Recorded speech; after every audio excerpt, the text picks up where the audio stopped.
Welcome to home cooking. अगर आपको मेरी रेसिपीज पसंद आ रही हैं तो चैनल को सब्सक्राइब कीजिए और साथ ही बेल आइकन को क्लिक कीजिए ताकि आपको चैनल की अपडेट्स मिलती रहें। आज मैं आपके साथ जो रेसिपी शेयर कर रही हूँ वो बहुत ही झटपट तैयार होने वाली है। इसका नाम है अंडा घोटाला या शामी कबाब घोटाला। अक्सर चाय पराठे वाले जो होटल होते हैं उन पर भी अवेलेबल होता है। उमूमन पाकिस्तानी घरों में शामी कबाब ज़रूर फ्रोज़न हुए हुए होते हैं। अगर आपके पास फ्रोज़न शामी कबाब मौजूद है तो फिर ये डिश सिर्फ 10 मिनट में तैयार हो जाएगी। सबसे पहले फ्राई पैन में 1/4 कप तेल गरम करें और इसमें आधा कप बारीक चॉप हुई हुई प्याज शामिल कर दें। ये तकरीबन एक दरमियानी प्याज है।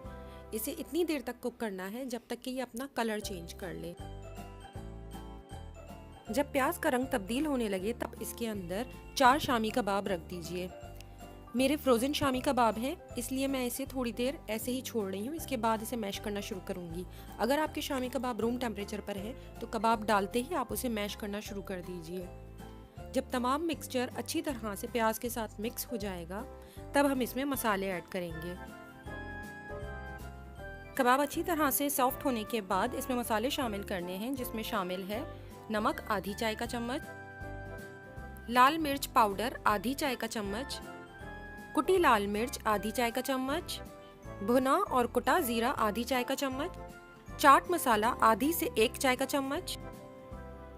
तमाम मसालों को अच्छी तरह से मिक्सचर में मिक्स कर लीजिए और 1 मिनट तक कुक कर लीजिए। जब तमाम मसाला शामी कबाब में अच्छी तरह से मिक्स हो जाए तो तमाम मिक्सचर को फ्राई पैन में फैला दीजिए। इसके बाद 4 अंडे एक एक करके इसमें शामिल कर दें। अंडे को एक एक करके आधा बाउल में तोड़कर फिर डालिएगा। ऐसा ना हो कि अगर अंडा ख़राब है तो आपकी डिश ज़ाया हो जाए। अंडे शामिल करने के बाद तमाम मिक्सचर को बहुत अच्छी तरह से मिक्स करते रहें ताकि अंडा कुक भी हो जाए और शामी कबाब में बहुत अच्छी तरह से मिल जाए। ये कुक होने के बाद भुने हुए कीमे की तरह से लगने लगेगा। अगर आपको इसमें ऑयल की क्वांटिटी कम लग रही है तो आप इसमें ऑयल बढ़ा भी सकते हैं या फिर एंड में थोड़ा सा आप घी ऐड कर दीजिए तो आपको थोड़ी सी तरी नज़र आने लगेगी। सबसे लास्ट में इसमें मैंने हरा धनिया, पुदीना और बारीक कटी हुई 1 से 2 हरी मिर्चें शामिल की हैं। अब इन्हें भी अच्छी तरह से मिक्स करें और गर्मा गर्म सर्व करें। इसे आप चपाती, पराठे, तंदूरी नान या फिर इवन ब्रेड के साथ भी सर्व कर सकते हैं।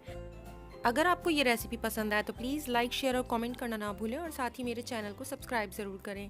Thank you.